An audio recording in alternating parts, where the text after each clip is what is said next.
Hey guys, welcome back to another episode of C is for Creepy. Thank you so much for listening to last week's episode. We loved seeing all the support and downloads from you guys. Yes, it's been awesome.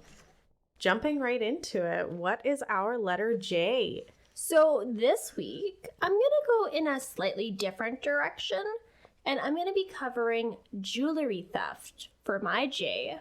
Okay. Yeah, I've been covering some darker cases, so I wanted to switch it up a little bit, and I thought that this would be fun. All right. Okay, so jewelry theft is an incredibly lucrative part of some organized criminal rings, with more than $100 million being stolen per year in the U.S. alone. And that was according to the FBI.gov.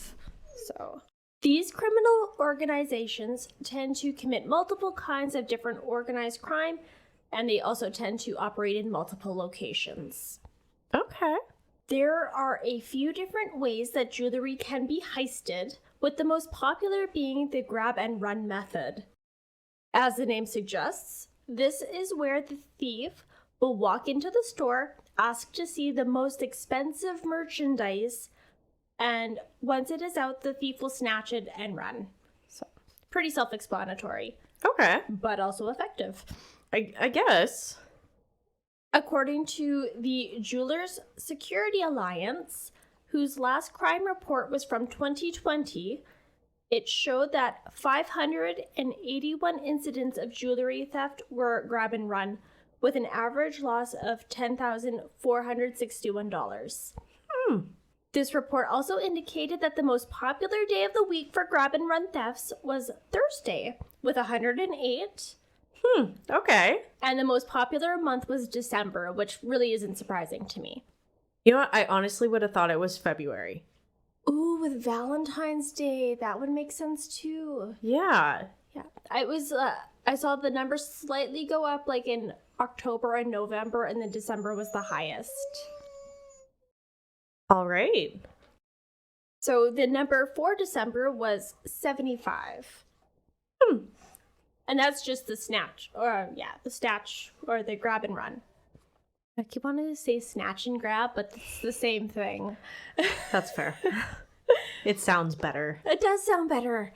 Other methods of theft include smash and grab, distraction, sneak, switch, and inside jobs. Okay, I'm here for it. I also have to mention the use of violence and weapons during robberies, which has gone down slightly in 2020, with 21% and 32.4% of events happening respectively. So, violence and guns. I'm so sorry. Yes, the doggies are very, needy today. very needy. I don't know what's up with them. Sorry, continue. Once the jewelry is stolen, the thief needs to sell it to make a profit. So this involves finding a fence, a person who sells stolen goods on behalf of the thief. Fences will travel either nationally or internationally to buy and sell stolen jewelry.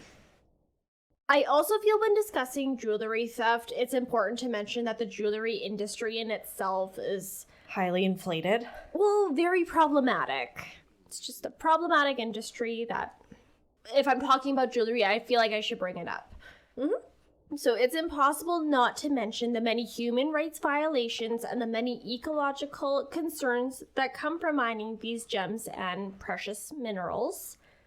There's also marketing geared to drive up the price, with brands claiming better craftsmanship and higher quality of materials that are used in order to support their higher prices. There's also a very successful campaign done in the 30s and 40s to make diamond engagement rings into a whole new level of demand, which only helped fund the company's shareholders. Until then, it really wasn't a thing to get a diamond engagement ring, but Yeah. then, you created a demand for it, and then they're able, especially when it started, the price of diamonds were so low, and now look at them. Well, and I was even looking for Mother's Day. I was looking at necklaces just for shits and giggles. And it was like, lab-made diamonds are straight up more expensive than cruelty-free diamonds, which are then more expensive than just your dirty old diamond. And it's like, how do we justify this? Well, and it's also difficult to, like, bringing up cruelty-free diamonds. Like, unless you're really looking into the company that you're buying from, it really comes down to tracing the origin of that diamond, what mine it came from, if it's a fair trade mine or if it's a fair mining company, then... Or if it's from a shell company that owns some sketchy business. Yeah, it's really difficult to say. So, like, all I will end that note with is, like, if you're in the market to buy jewelry, just really try to take the time, look at either alternatives, like maybe there's something homemade, or like support local if you can, or really look into the company that you're buying from. So that's just my little PSA. No, I totally agree. Yeah. So now on to my case. So this was actually a suggestion from my little sister. So shout out to Madeline. That's so cute. Right? She's so funny. She's like, you should cover this. I'm like, yes, I can absolutely do that. You know, it's so funny. She's like damn near an adult, and my brain still sees her as like a 5-year-old. I know. I know. It's really mind-boggling. But she suggested that I cover the Pink Panther organization. Okay. Yeah. Who came first? The Pink Panther or the Pink Panther organization? We'll get to it. Oh, you actually got an answer for that? I actually did. That's wonderful. Yes. I'm ready. Okay. So, the Pink Panthers are an international jewel thief network known for their glamorous heists. There is an unknown amount of people a part of this group, but Interpol believes it is upwards of 60 members, but there are several hundred more in their network. There is men and women involved in the Pink Panthers, with the majority of members being from Serbia, Montenegro, and the former Yugoslavia. There is also a documentary released in 2013 called Smash and Grab, and I wanted to watch it, but I truly did not have time this week. I will get around to it. But I did read an interview done by Havana Marking with The Guardian in the 2013, and I watched BuzzFeed and Salt for a lot of information regarding these crimes. I like it. Okay. Okay. So, the group's first robbery took place in 2003 in London. A well-dressed Serbian man named Nebojša Denic. Also, there's going to be a lot of European names, and I'm going to try my best. So, just heads up. Okay, I will brace myself. Okay. So, a well-dressed Serbian man named Nebojša Denic walked into a jewelry store called Graf's, located on Bond Street. Denic was wearing a smart jacket, and he had a pompadour wig on, which, so like, think of like Elvis. Like, okay. Like, really obnoxious, just very obviously a wig. Okay. Okay. And this did not suit him at all. Why would you want to peacock yourself when you're... So, what the... Can you please do that every time you have a fun fact? The snap and point. I'm here for it. Okay. So it's a very, very common theme with this group of criminals is to, like, really either dress up or, like, there's a lot of disguises involved. Okay. So, even though this wig did not suit the hulking man, the store staff, who had helped celebrities such as, like, Oprah Winfrey, figured that he was probably, like, a rock star or a celebrity in disguise. While browsing a $450,000 12-carat ring, he stated that it was too glamorous and wanted to look at something smaller. Which seems strange. Mm-hmm. But surprisingly to the customers and staff of the jewelry store, Denic pulled out a gun, .357 Magnum, and told everyone to get on the floor. As the people in the store were complying with the demand, another man named Predrag Vucevic from Montenegro walked into the store carrying a hammer. With the hammer, Vucevic began smashing open the display cases and removed 47 pieces of jewelry valued at 23 million pounds. Holy shit. The two men exited the store, but a security guard was in pursuit. The guard managed to wrestle with Denik for his gun, which actually went off and ricocheted and ended up grazing a woman. Oh. Like, she was just walking on the street. And this poor woman. Well, yeah, on the plus side, it was just a graze, but still, like, that. Could you imagine if you were having a shitty day and then just shoot? I was shot. Yeah. I'd go home. Yeah, we're done with today. Yeah. Okay, so the guard ended up subduing Denik when Scotland Yard detective arrived on scene. A few days later, Scotland Yard found a third accomplice to the theft, a man named Milan Jovedic, who organized the travel arrangements for the two men. With warrants, police were able to search the flat where Jovedic was staying with his girlfriend, Anna Stankovic. Okay. During the search, a detective opened a jar of face cream and found a blue diamond ring that had been stolen during the robbery. This ring was worth $750,000. Okay. When the word of the discovery got out, the press named this group the Pink Panthers after the movie, which was like released in 63-ish, where a similar trick was involved. More than 80% of the stolen jewelry has not been recovered, but it did result in the arrest of Denik and Jovedic. So, doesn't jewelry all have, like, serial numbers on them? So, I actually don't have that in my notes, but I'm glad you brought that up, because yes, it does. So what this group does is once the jewelry is stolen, they'll often, like, separate it from the metals, so it's just the diamonds, or, like, whatever precious metal. And then they will take those gems or stones, I guess, to a professional, like somebody, a part of their network, who will laser off those serial numbers and, like, put new ones on them, like disguising those stones. Okay. Yeah. So then they're practically untraceable at that point. Holy shit. Yeah. Which, like, there's a reason why it's lucrative. Yeah. And then you got... Could you imagine having $750,000 to spend on one ring? No. No. Even if I had that money, I don't think I could bring myself to spend it on something that I could lose, which would happen. This is true. Yeah. Well, and, like, you see celebrities with, like, $2 million wedding rings, and you're just like, huh, okay. I don't know. Like, I would catch that on my door. Right? And break off. Yeah. No.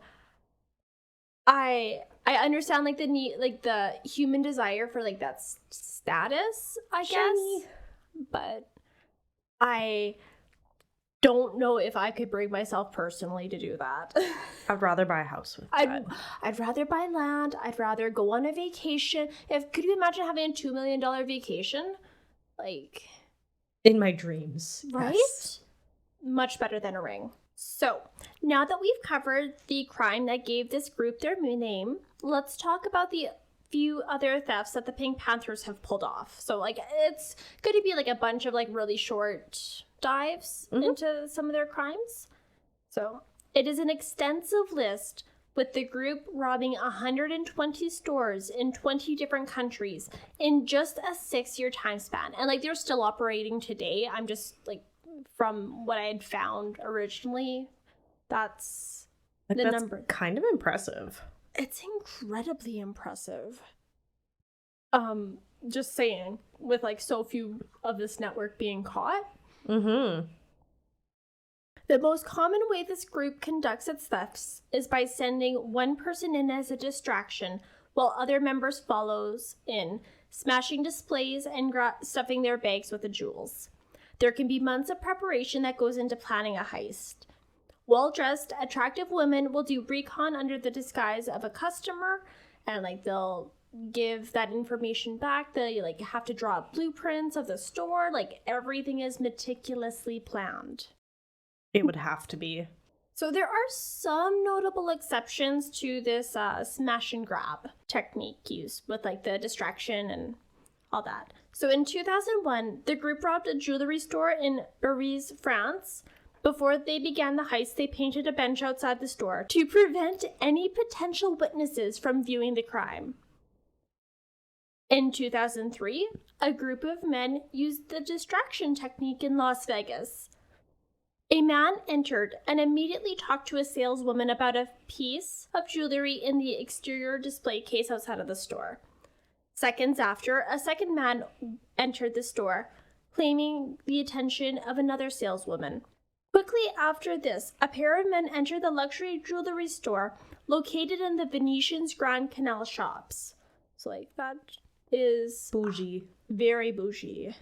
The staff are too preoccupied to notice this pair standing beside a large display case, nor do they notice when they abruptly leave, with the second man leaving soon after. Around 5 minutes later, the first man leaves as well. It is then that the staff realize something is missing. The Millennium Necklace.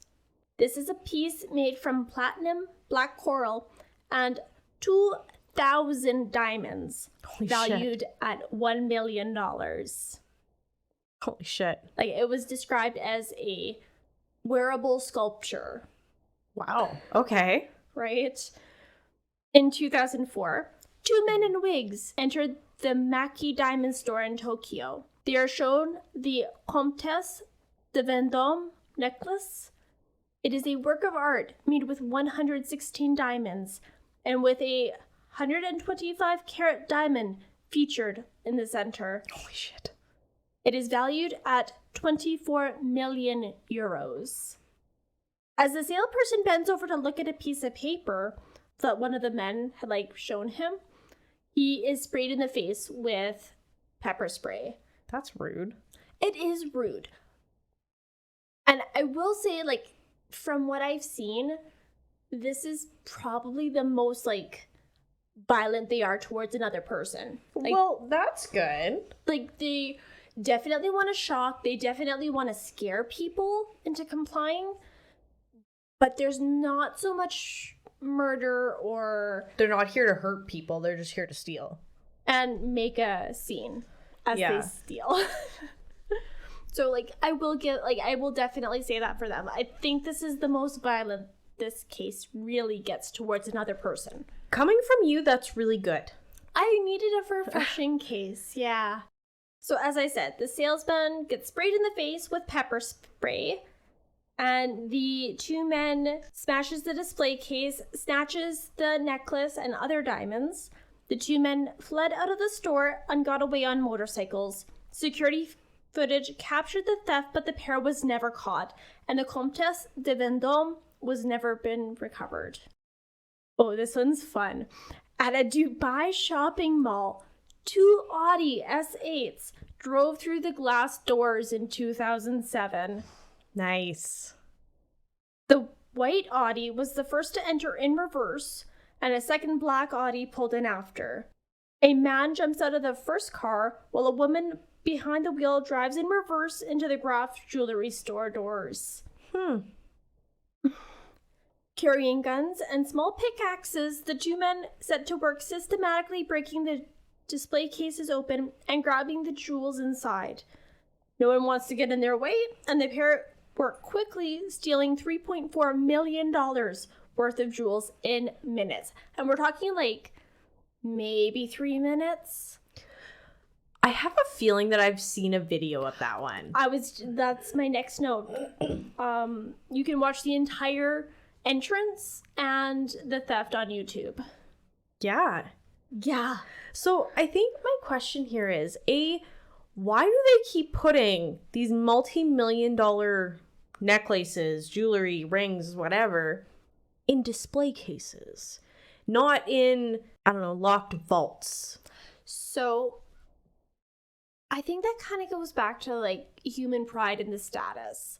Like these, it would be like putting the Mona Lisa in a locked vault instead of having it out on display. Like these. Yeah, but there's still like bulletproof glass. There's still smash proof.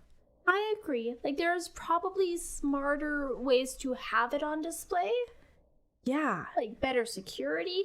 But this was also the early 2000s that these were all happening in, right? So like it was there, but maybe it wasn't so commonplace. Yeah. So okay. That's my best answer. Mm-hmm.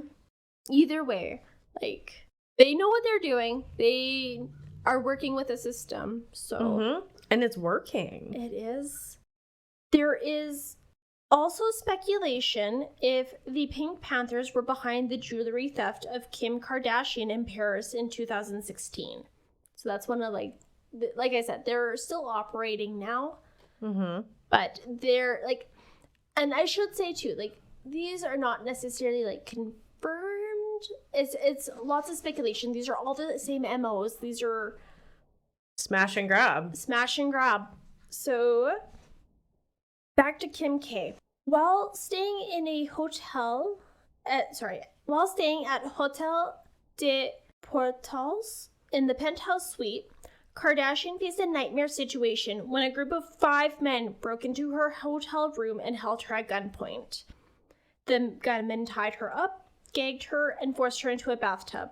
They then proceeded to raid her room of all of her valuables, totaling $9 million. Holy shit. So as I said, this is speculation, but there is a lot of resemblance to the other Pink Panther crimes, including the need for shock and awe, well-planned thievery, and the use of disguises. Mm-hmm. That's a really interesting connection. It is. And there's like mainly target jewelry stores, but there's like a lot of instances as well of private collections being stolen from as well. Mm-hmm. Yeah. The group doesn't limit itself to just jewelry thefts as well. In 2008, the group hit a museum in Zurich, Switzerland, and stole multiple paintings, including a Cézanne, a Monet, a Degas, and a Van Gogh, valued at $163 million. I don't get that one. Because diamonds, you can erase the serial number, resell it. Paintings are a lot harder. Well, on the plus side, the paintings have since been recovered, with the last one being found in Serbia. So I totally understand what you mean. Like, I feel with art theft, unless you have a buyer in mind, it's very difficult to move. But even if that buyer wants it, if that buyer is caught with it, you're fucked. No, I totally agree. Like, I totally want to cover art theft crimes. Like, it's really, really interesting, and like the amount of forgeries that are in place of real art. So, like, it's super interesting, and I'd like to cover it one day. But totally. Comparing art theft to jewelry theft, like, jewelry theft is definitely 100% more lucrative, especially when you've got this network that operates this well with military precision. Yeah. Right. Totally. So, I guess maybe they just wanted to expand their portfolio. Maybe they had a buyer. Well, maybe they also just wanted to change. Like, jewelry theft is obviously too easy for them. Let's kick it up a notch. Do you want to start robbing jewelry stores? No, not even a little bit. Like, I don't even know where I'd begin. You need a balaclava, a hammer, and an Audi. And a bad wig. Yes, we need a bad wig. Okay. Okay, so these are just some of the many robberies and thefts that the Pink Panthers have done. There's also been instances of getting away on speedboats after robbing a jewelry store while wearing floral t-shirts in Saint-Tropez. In Paris in 2008, a group of 4 disguised themselves as women during a robbery. If you have valuables such as jewelry and art worth millions of dollars lying around, it could be beneficial to double-check your security. You know what? This does seem like it would be a fun job. Until you got caught. Until you go. Well, funny you should mention that.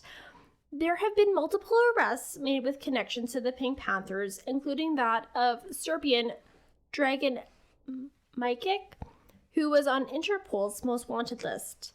Although not confirmed, it was believed that Dragan was high up in the Panthers.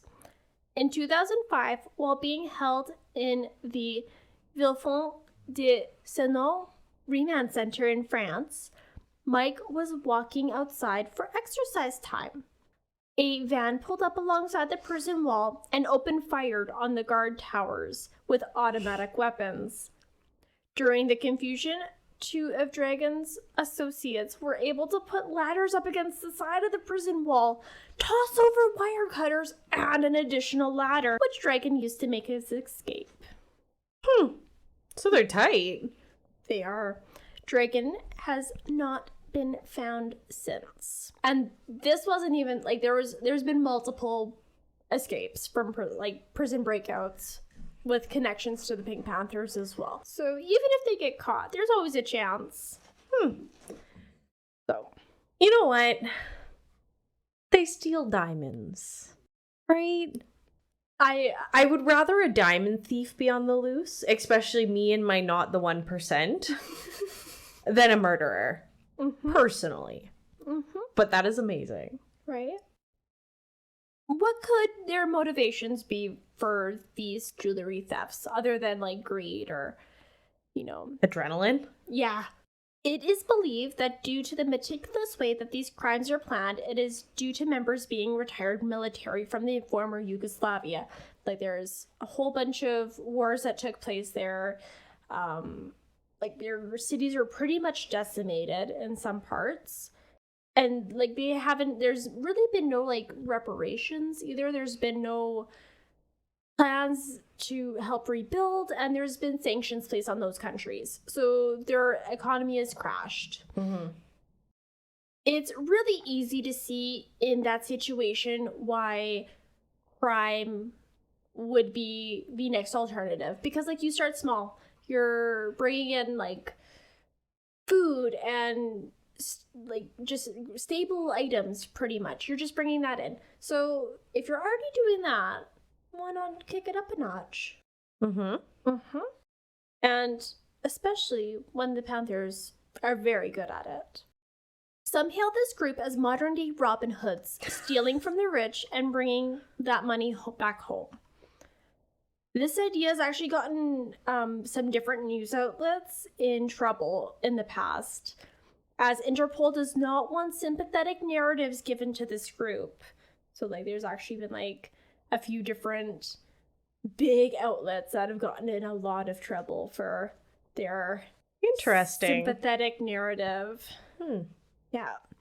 Well, either way, the Pink Panthers have style. That's undoubtable. And with being one of the most successful jewel thieves in the past 25 years, I don't think that they're going to be stopped anytime soon. It's impressive. It is. That is wild. Right? I was fascinated. It was such a good suggestion. So, like, if there's any cases you want me to cover, like, email me at cforcreepy@gmail.com and just in the subject line put Elyse or crime, and I would be very happy to look into those and cover some. Yeah, that would be amazing. Because these are the ones that was still a long one. But these ones are so refreshing. They are. And, like, I guess you would say that I picked some pretty dark crimes. So, like, if you ever want me to mix it up, like, my go-to is darkness. Fair. Well, thank you so much, Elyse. That was such a great story. I had fun researching that one. Okay, so what is your J? We are doing the Jerome Grand Hotel. Oh. Have you ever heard of it? No, I haven't. Okay, so today we are going to the revived copper mining ghost town of Jerome, Arizona. I definitely enjoy a mining town in Arizona. That sounds very nice. Sounds very hot. Well, hot, yeah, but, you know, you go there for a little bit for your desert theme, and you come back. Actually, I think this town would be super cool, but we'll get there. Cool. So, Jerome is an artist and tourists community of about 400 residents, but that has not always been the case. Oh. That's why I think it would be, like, super cool, is it's just an artsy, touristy place. That sounds super cool. Mm-hmm. During its prosperous copper mining years, the town homed 15,000 residents and was filled with vices that earned it the nickname the wickedest city in the West by a New York newspaper. That's great. During those days, people died in mining accidents, gunfires, overdosed on opium, and several other unnatural events. That's less great. I see why it is the most wicked place in the West. Yeah. So, perched above downtown Jerome, high up on Cleopatra Hill is the Jerome Grand Hotel. This building served as the United Verde Hospital, a 30,000 square foot hospital which opened in 1926. Constructed by the United Verde Copper Company for its many employees and their families, the hospital was a much-needed facility in a town that had grown to a population of 15,000 people. Wow. So it slowed down because the mining ended, right? Yeah. Okay. Makes sense. It was the highest structure in the Verde Valley and was the last major building constructed in Jerome. Well. It was the highest structure in the Verde Valley and was the last major building constructed in Jerome. Built to last, the structure was a fireproof design and could withstand the many nearby mining blasts. Even by today's standard, the building was an engineering marvel. That's super interesting, especially because it was built in, you said... 1926. That's so, it blows my mind what people could accomplish. I get that that's, not... It's less than 100 years ago, but still, people were able to do some marvelous things. I agree. So, as it was constructed on a 50-degree slope. Ooh, that's steep. Yeah, so you gotta think it's fireproof, blast-proof, and built on a slope. See, I would enjoy building into a slope, but not on it. Right? The hospital was also equipped with the Otis elevator, which was Arizona's first self-service elevator, and was installed in the United Verde Hospital in 1926. So it was installed when it was built. It served all 5 levels of the building. The elevator is regularly maintained and inspected, ensuring safety for public use. Good. The Otis elevator is different from modern elevators because it is designed for hospital use. It travels much more slowly, and the Otis elevator is narrow and deep, designed for hospital equipment such as gurneys. Okay, that makes a lot of sense, but I do not enjoy a slow elevator. No, that just, get me to my floor fast. If I wanted to go slow, I would just walk. Yeah. I didn't write it in here, but if I remember correctly, it was like an 1/8 of the speed of a regular elevator. Oh, that's just... wow, you can go on your own, but it's... Yeah. So, by 1930, the 5-story Spanish mission-style building and its facilities were written up as one of the most modern and well-equipped hospitals in Arizona. Awesome. But when the Great Depression hit shortly after, conditions at United Verde took a sharp downturn. Uh-oh. Even in its earliest years, the hospital staff recounted stories of unexplained phantom footsteps and mysterious figures. Wow. You gotta think, how many people died there just because it was a hospital? That's true, yeah. Yeah. All told, an estimated 9,000 people would meet their demise there. Like the copper company itself, the hospital couldn't survive once the copper deposits dried up. Makes sense. The townspeople moved on to other opportunities, and the hospital closed in 1950. You know, considering that it was a mining town, at least they had a hospital built there. Lots of them don't even make it that long. Yeah. That's actually kind of funny. We were both kind of talking about mining. A little bit. It's a stretch, but yes. Yeah, that's just a weird coincidence. We're on the same wavelength. We are. So, for the next 44 years, it stood abandoned. However, until 1971, it continued to be maintained just in case it was needed in an emergency. Oh. Which is pretty smart. That is. Then for the next 2 decades, it sat silent and neglected. Oh. But in 1994, the building was purchased by the Arthur family from the Phelps Dodge Mining Corporation. Oh, so Arthur family bought it from the corporation. Okay. And the restoration to its current glory as the Jerome Grand Hotel began. All effort was given to maintain the interior and exterior integrity of this historic building, and in 1996 it reopened as the Jerome Grand Hotel. I don't know about that.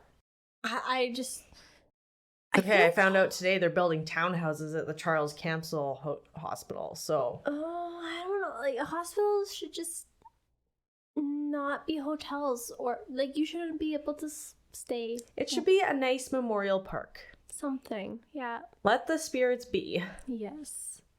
Oh, well. Oh.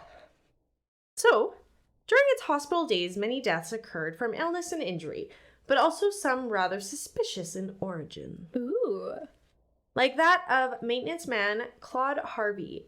Claude was found pinned by the back of the neck by the elevator, quite dead. What? Mm-hmm. A thorough inspection of the elevator was done, as well as a coroner's inquest that determined the elevator could not have caused Claude's death. No autopsy was allowed to be performed, nor x-rays taken, as the United Verde Copper Company, who owned the building, did not want suspicion pointing in their direction as accident or intent. Well, I mean, you said it went the 1/8 of the speed of a regular elevator. You literally would have seen it coming. Like, yeah. And had lots of time. Yeah, exactly. Oh, no. Poor guy. Yeah.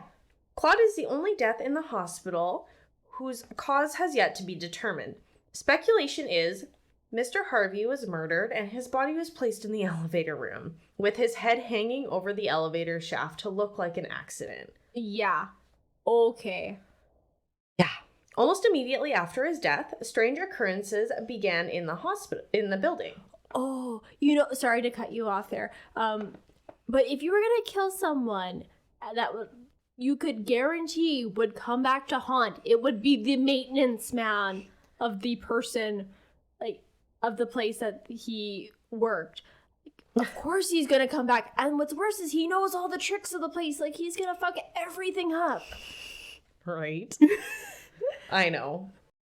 So, almost immediately after his death, strange occurrences began in the building, especially in and around the elevator.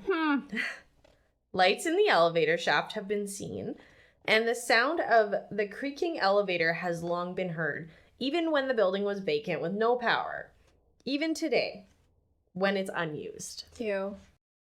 Only one other death was known since the hospital closed in 1950, and it is that of Manoah Hofpar, a local man hired by Phelps Dodge Mining Company to be a presence in the vacant building. Hoping to offset the years of vandalism, Manoah was found hanging from a steam pipe in the engineer's office, where he resided while serving as a caretaker. Oh. His death in 1982 was ruled a suicide. Aww. Oh, that's too bad. That's strange, though. Like, both suspicious deaths have to do with people that are trying to take care of this building. Mm-hmm. That's just very suspicious. I agree. So, now on to some of the hauntings. You ready for it? Yes. Due to the high level of activity in the hotel, it is quite a popular destination for amateur ghost hunters. But due to the extreme privacy of the hotel wishes to provide its guests, private tours have been discontinued, and no one other than registered guests and staff are permitted on the guest floors. What? Well, I guess guest floors, that makes sense. Yeah, like you can still go into the lobby, you can still go into the restaurant. You just can't go on the guest floors, which... That makes sense, yeah. I can respect that. Yeah. Could you imagine going for ice and there's just like 15 ghost hunters being like, I see the ectoplasm, and you're just like, I'm in my robe, people. I'm too hungover for this shit. We're just like, get away from the ice machine. Right? So, guests that have stayed at the hotel reported hearing coughing, labored breathing. Some presume this to be from patients who have had tuberculosis, which was a common ailment at the time. Makes sense. And even voices coming from empty rooms. Guests have also reported smells coming from rooms, such as flowers, dust, cigar smoke, and whiskey. Okay, so the first two are understandable, but... Cigar smoke and whiskey. Yeah. Others report light anomalies and television sets turning themselves on and off. Ew. Many have heard and seen what appears to be a 4 or 5-year-old child running down the hallway on the 3rd floor. Ew, no. Sometimes crying or laughing. Ooh. This child also likes to appear at the foot of the bed in various rooms, just staring at the bed's occupants. Oh, fuck no, child. No, go find your ghost mother. Stop staring at me. Frequently, the sounds of giggling and running occurs on the top floor, as though children are at play. Where's the ghost daycare? Like, I got a complaint. It gets better. Sounds of a newborn baby's cry is common on the 3rd and 4th floors, as well as the faint smell of baby powder. The baby's crying has alerted enough guests that they phoned the front desk out of concern. The location is always a vacant room. Oh, that is really spooky.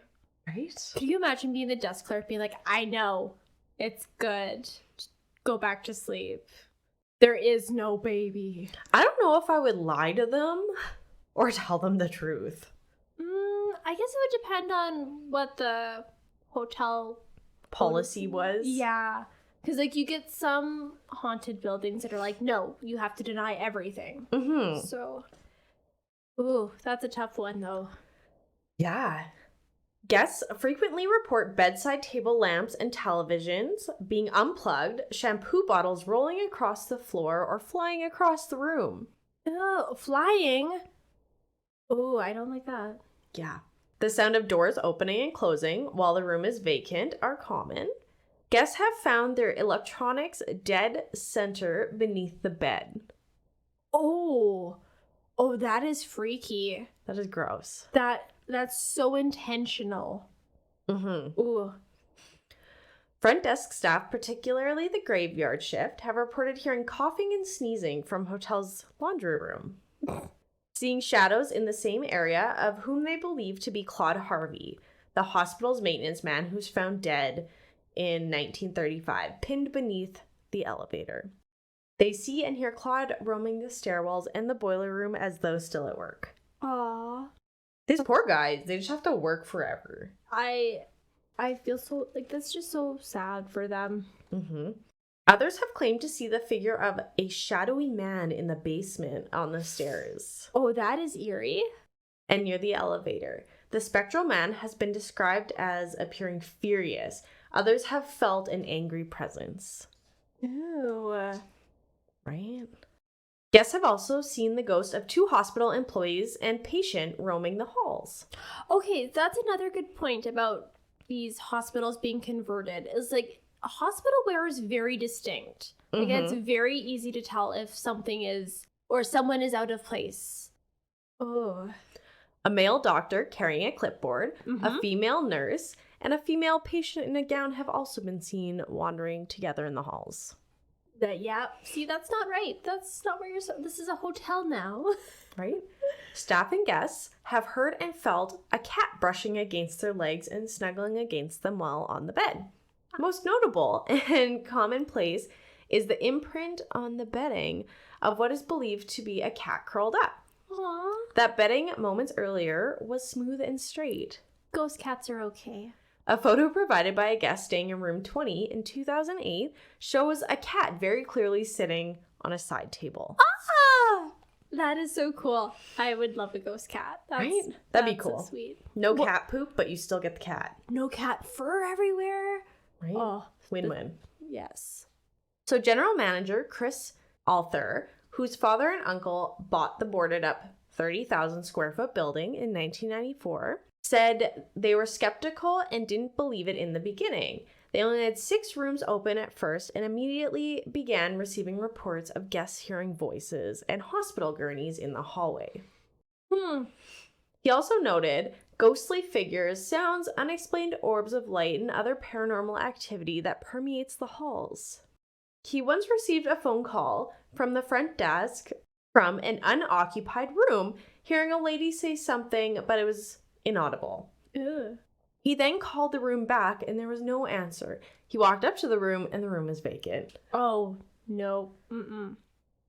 He then went on to say the room that receives the most comments is room number 32. Ooh. It's a former hospital guest room with a balcony and the site of 2 possible suicides. One former miner, confined to a wheelchair, reportedly climbed over the balcony railing to his death, and a businessman shot himself there. That's interesting that they would have designed a balcony for a hospital. I don't think I've seen very many modern hospitals that have that. No. Maybe that's why. That would be a very good reason. Oh. He then went on to say, we have the real deal up here. It's not just a gimmick, and we acknowledge it. Okay, I totally want to stay here. Right? From what I looked at, it's actually like quite pricey. It would be. Well, especially if they're really leaning into the ghosts, it would be quite the hot spot. Yeah. While the Jerome Grand was still abandoned, 2 separate psychics caught onto a ghost who claimed to be the head nurse or nurse in charge, who seemed to hang out in what is now the restaurant and lounge area of the hotel.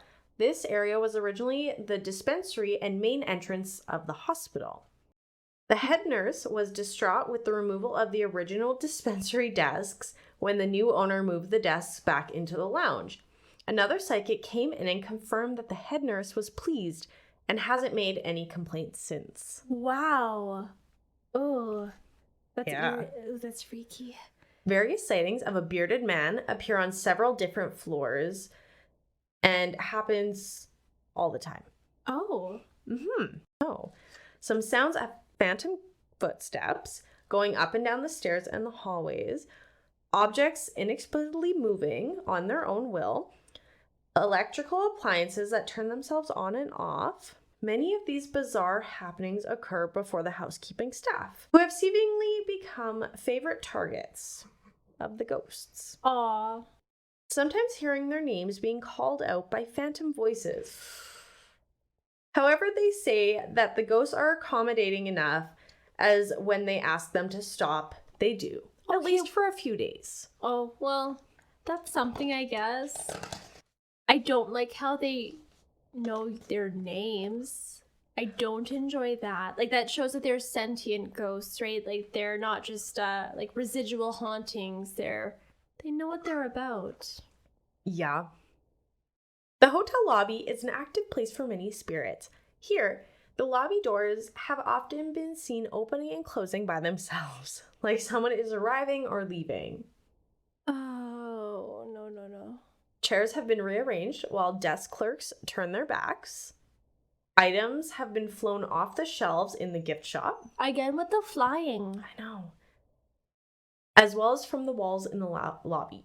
The lobby desk has also received several phone calls from empty rooms. No. They should just start unplugging the phones if nobody is staying in there. Just like housekeeping, just unplug it. But then would it be even creepier if you still got the call? Well, that way at least, like, you couldn't blame it on, like, oh, there's an electricity problem. I don't know, like, there's no justification for that. Yeah.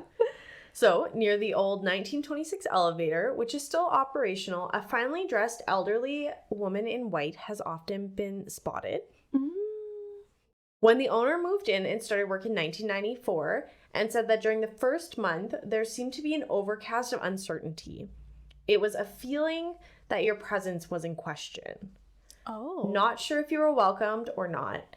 In the second month, the feeling started to relax, and then one day during the second month, it totally went away.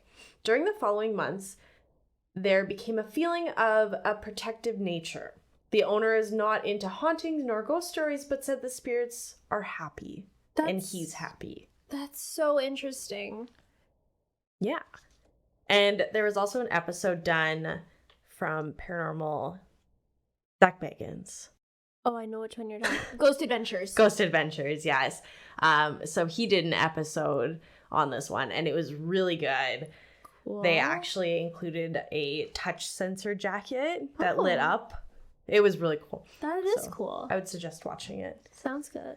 So that is the story of the Jerome Grand Hotel. And my references was jeromegrandhotel.net, Wikipedia, Thrillist.com, azcentral.com, 12news.com, phoenixxghosts.com, onlyinyourstate.com, and legendsofamerica.com. That was super interesting. I'm so glad you covered that. Thank you. It was really cool. I actually watched quite a few YouTube videos on it, and it was really good. Awesome. Okay, so that wraps us up for J Stories. Yes, thank you everyone for listening. Thank you for listening to last week's episode of our April Nocturnal Novellas. Yep.